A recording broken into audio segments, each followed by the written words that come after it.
கலியுகத்தோட இறுதியில தான் எடுப்பாருன்னு சொல்லப்படுது.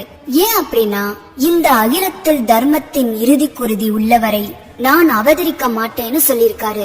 அதாவது இந்த பூமியில எப்ப எல்லாருமே தர்மத்தின் வழியில நடக்காம அதர்மத்தின் வழியில போறாங்களோ அப்ப தோன்றுவேன்னு சொல்லியிருக்காரு. இப்படி ஒரு சம்பவமும் இந்த கலியுகத்தோட இறுதியில தான் நடக்கும்னு நம்ம இந்து மதத்துல சொல்லப்படுது. சரி, இப்போ கருப்பண சுவாமியோட கதைக்கு வருவோம்.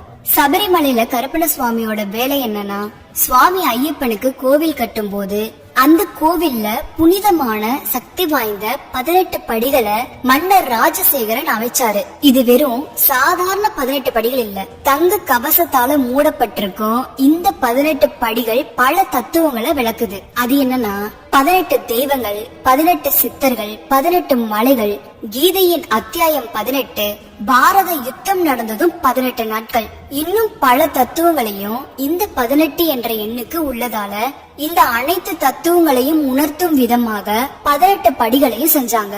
இந்த 18 படிகளை ஏறும் ஒவ்வொருவரும் இந்த தத்துவங்களை உணர்ந்து வாழ்க்கையில ஒழுக்கமா வாழ வேணுங்கிறதே இந்த தத்துவத்தோட நோக்கம். இப்படிப்பட்ட இந்த 18 படிகளோட முதல் படியோட வலது பக்கம் நம்ம கருப்பண சுவாமி அமைக்கப்பட்டிருக்காரு. இவரு உண்மையா விரதம் இருந்து வரும் பக்தர்களை பாதுகாக்கிற பணியில ஈடுபட்டிருக்காரு. படி ஏறும் முன் ஐயப்ப பக்தர்கள் கருப்பண சுவாமிய கும்பிட்டுட்டு பக்கத்துல தேங்காய உடைக்கிறது வழக்கம். அது ஏன்னா பக்தர்கள் உடைக்கிற அந்த தேங்காய் தெரிஞ்சும் தெரியாமலும் செஞ்ச தவறுகள், அப்புறம் தன்னை பிடிச்சிருக்க தீய குணங்கள் அனைத்தும் உடைஞ்சு போகட்டும்னு தேங்காய உடைப்பாங்க. அப்படி உடைச்சிட்டு போறப்ப கருப்பண சுவாமி அப்படியே நடக்கட்டும்னு உதவி செய்வாருன்னு ஒரு நம்பிக்கை இருக்கு. இந்த கருப்பண சுவாமி இந்த சபரிமலை ஐயப்பன் கோவில்ல மட்டும்தான் இருக்காரான்னு கேட்டா இல்ல, இன்னும் சில இடங்கள்ல பிரபலமான ஐயப்பன் கோவில்கள்ல இருக்காரு.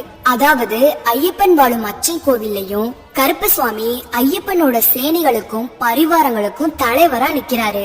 அதே மாதிரி இன்னொரு ஐயப்பன் கோவிலான ஆரியங்காவலையும் கருப்பசுவாமியும் கூடவே அவரோட மனைவியா கருப்பாயி அம்மாவும் கோவிலோட காவல்காரர்களா காட்சியளிக்கிறாங்க.